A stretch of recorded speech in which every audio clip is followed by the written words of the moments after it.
Dito po ng hapon, nagre-rain po ngayon. So ito po mga kaibigan ang life ng isang farmer.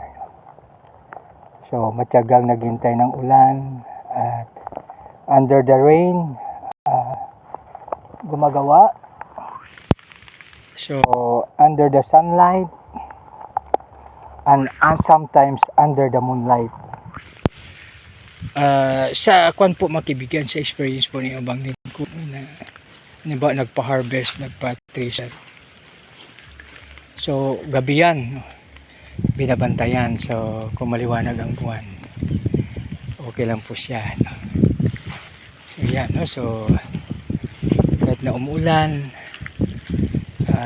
nagtatyaga, no? Subalit alam mo mga kaibigan, yung life ng farmer ay parang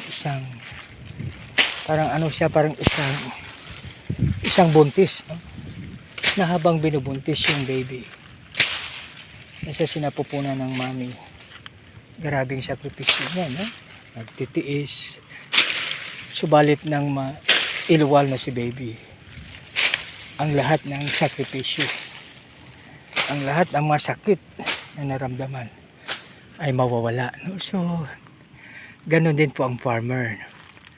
All the sacrifices under the rain, under the sunlight, under the moonlight, pag harvest time na, no? So the joy, grabe ang joy, no? Joy because God blesses the farmer. So yan po mga kaibigan, no? So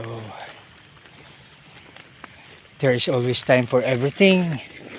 May time na tagtanim, may time na pag-waiting, taking care of the palay, and then here comes harvesting. So yan mga kaibigan, no? So yan ang buhay ng farmers, the backbone of the nation. So mga kaibigan, alam po natin na walang ibang pwedeng magpa-rain kundi si Lord lang.